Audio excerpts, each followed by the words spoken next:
The Elimination Chamber 2026 emanated from the United Center in Chicago, Illinois, and if you thought the Royal Rumble was underwhelming, that was likely by design. This show was not great. Unfortunately, it was not great in similar ways that the Royal Rumble was not great. So in the interest of not repeating points, and in the interest of getting this done in a timely manner, we're gonna rapid fire the first parts of the card and then get to the main event, which I thought, you'll know what I thought. The show opened with the Women's Elimination Chamber. Just kidding, the show opened with 20 minutes of filler, and then the Women's Elimination Chamber. The walk-ins are bad, just cut them. They add so much time, and the entrances were so long. Oh my god. Anyway, the Women's Chamber, I thought it was fine. There was kind of a ceiling on how much I could get into it because, as I have previously stated, the WrestleMania build this year has been cold, and there just weren't very many interesting threads going into the chamber, but I thought what they did work with, they worked with pretty well. Raquel Rodriguez got a really good monster heel showing. I thought that was a really good move. I like that Kiana James is getting a push. I think she's really solid in the ring. Doesn't have very much of a character, but hey, she's strong and jacked, so that's cool. Alexa Bliss needs to stop pausing during the Sister Abigail. She is 5 feet tall standing up, and her finisher has her crouched down. While she is crouching, her opponent has to do a crazy back bend, and it just looks really awkward and bad. The final two of the match were Tiffany Stratton and Rhea Ripley. Good choice for a final two, although I can't help but feel like it would have been a lot more of a big deal a year ago. Tiffany Stratton has very noticeably cooled off, and I think you can put that at the feet of her babyface run at the end of 2024 and the beginning of 2025. It just didn't do her a lot of good, and looking at her now, I think we're in a place where we don't really know what her character is anymore, and that's not good. Look at this gear. It looks like an amalgamation of every gear every NXT woman has worn ever. Rhea Ripley won the match. She will face Jade Cargill at WrestleMania. That should be pretty good. 2 powerhouse women, 2 obvious stars, and they have 7 weeks to rehearse the match, so it should be pretty solid. Match number 2, Becky Lynch versus AJ Lee. I don't think they approached this feud in a very smart way. Becky is a comedy heel with no credibility, and AJ is a millennial, and she cuts promos like a millennial. I didn't like the build. The match was fine. AJ Lee is the Intercontinental Champion. Alright. Not the move I would have made. Hey, remember how mid-card belts are kind of supposed to put over younger and newer stars, and we have 2 veterans feuding over it right now? What are we doing here? I don't know. We have come a long way down from the Becky Lyra feud, which was probably my favorite thing this company produced in 2025. And, Becky, I'm really sorry. You need to drop the Trump gimmick. It's funny. It's a funny bit. You do it really well, but I think you need to lock the fuck in because this isn't working. Match number 3, Finn Balor versus CM Punk. Hey, this is a good match. Probably match of the night. It was a little hard to buy in because there was no fucking way that Finn Balor was winning this match. CM Punk got a really fun Chicago Bulls style entrance, but it was just really hard to buy into any tension. I do appreciate that they had the restraint not to do a bunch of Judgment Day shenanigans, but also this group has been on the verge of breaking up for 2 years. You gotta pull that trigger, Paul. You gotta do something, man. You gotta book something. Speaking of booking something, Danhausen. Okay, so for the last few weeks, there has been a mysterious box on WWE TV, and people on the internet saw that and saw, oh, Danhausen's in there. And then this show happened, and Danhausen was in there with a bunch of Danhausen women. I like Danhausen. I like his shtick. I think he's campy fun. I liked that he had the dancers. I think the theme song was very fun. And Chicago booed it as the lights went out on this debut. And I don't think that's Danhausen's fault. A lot of people have pointed out that this was kind of a weird venue to debut Danhausen in, giving him this highlighted spot on a pay-per-view card. It was giving gobbledygooker, and you don't want to give gobbledygooker. But more than that, I think the crowd not being into this isn't because of the gimmick or the gobbledygooker of it all. It's because we were 2 hours into this show, and this crowd had seen 3 matches so far. That's not a lot of wrestling for your buck. And Chicago is famously a wrestling city. They like wrestling. They like watching it. And I think the pacing of this show was just brutal. Like, I swear to God, the ad breaks, and by the way, these pay-per-views have ad breaks because there is no God, and the ad breaks between these matches were at least 7 minutes long, if not 10. I think this crowd wanted to see more wrestling, and I think they were disappointed when it was just a literal song and dance. I think Danhausen will get over. He's very fun, very evil, very nice. But this was a misplay. Hey, maybe it would have been a decent idea to book a 5th match on this card instead of doing a bajillion ad breaks, a bajillion ad reads, and like 15 minutes of entrances before every match. Just a thought. Just a little pacing note, because this show, you got 4 matches in 3 hours. That's not a good conversion rate. That's not good pacing. It's bad, even. Sorry, Danhausen. Match number 4, the main event, was the men's Elimination Chamber, and we are going to dig into this one because the men's division is cooked. It's kaput. It's bad. It's not in a good state. So this chamber actually looked to have a really good lineup heading in. Randy Orton, Cody Rhodes, LA Knight, Javon Evans, Trick Williams, and the 6th person was going to be Bronson Reed. That would have been cool because he is large and relatively new on TV. Relatively new. But you know, the push was coming and people were kind of excited for it. Unfortunately, this past Monday on Raw, Bronson Reed got injured and he was replaced with his stablemate in the Vision, Logan Paul.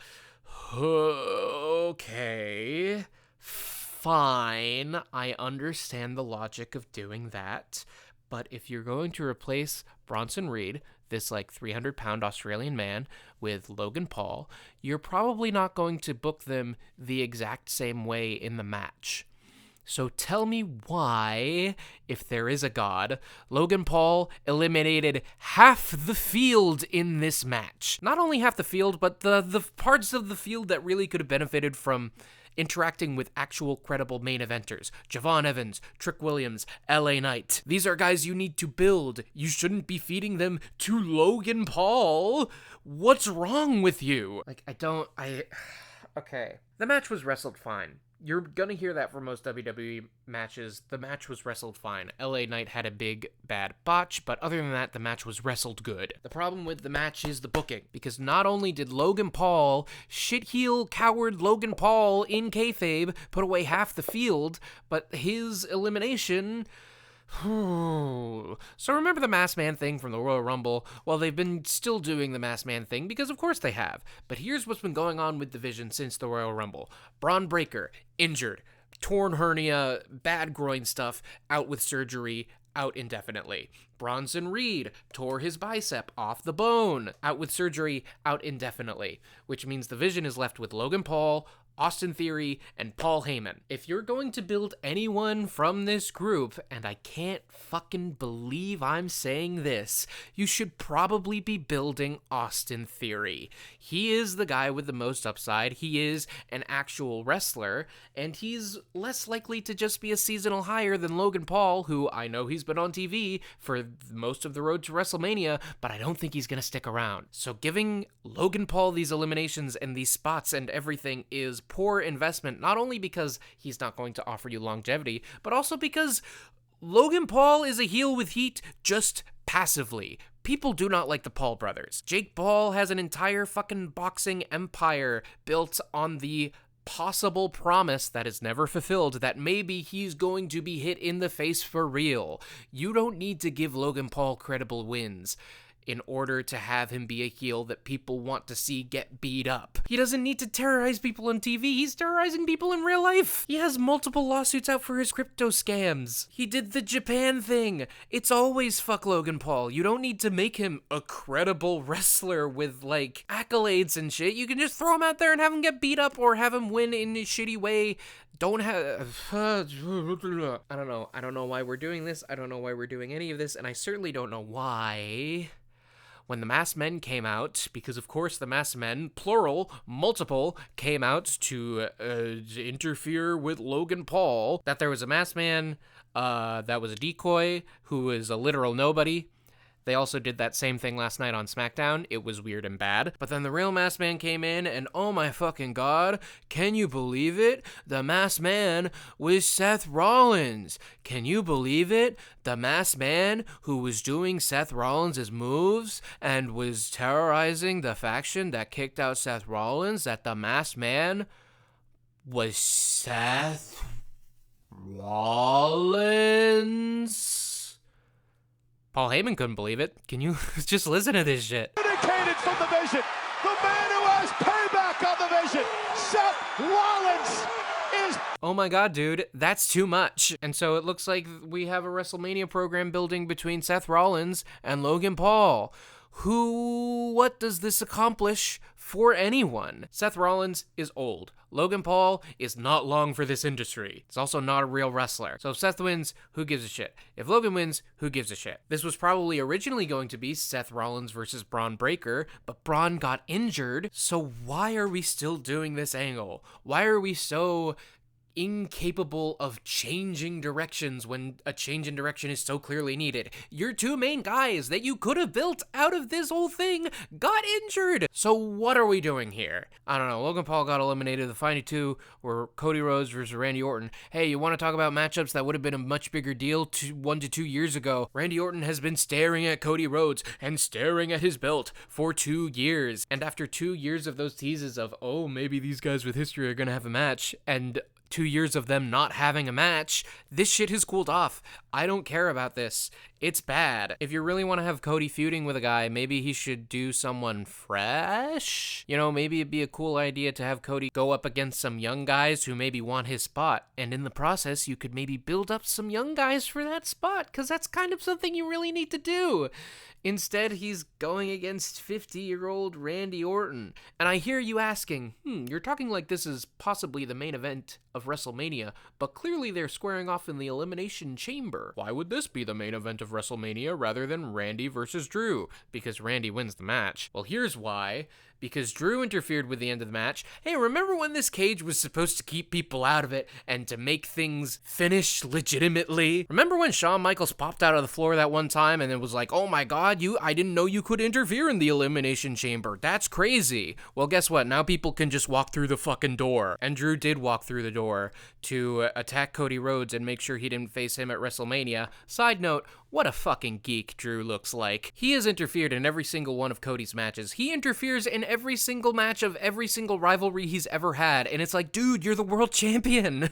A, believe in yourself, and B, do some of your own shit. Move on. But he interfered with Cody and made it so that he couldn't win the match. So Nick Aldis, SmackDown general manager, said, you know what? We're gonna have no, we're not. We're gonna have Cody Rhodes versus Drew McIntyre on SmackDown for the world championship. That's going to go one of two ways. Either Cody's going to win and we're going to get Cody versus Randy at WrestleMania. I don't think that's a great idea. Or someone's going to interfere in that match and we're going to get a Fatal 4-Way or a Fatal 5-Way or a Sinister 6-Way at WrestleMania for the World Championship, because they don't have any engaging one-on-one matches to give to this world title at WrestleMania. Cody versus Randy has cooled off massively. Randy versus Drew, not really a lot of history or intrigue there.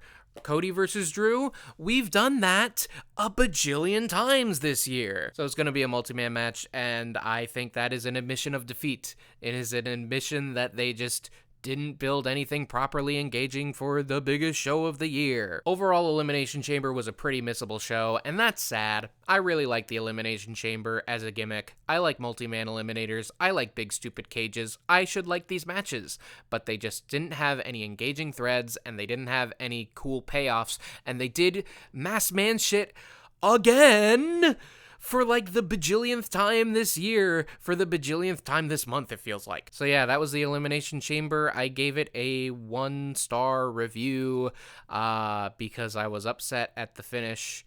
Another fucking interference-laden mystery man finish. It's a parody of all of the company's worst storytelling tendencies just put into a nice and convenient little package. So that was the Chamber. Thank you for watching. Hopefully this video goes out on Sunday night. If it didn't go out Sunday night, throw tomatoes at me in the comments. If it did go out Sunday night, give me a tomato, but in a friendly way. And hit subscribe. Okay, thank you. Like, comment, subscribe. Bye.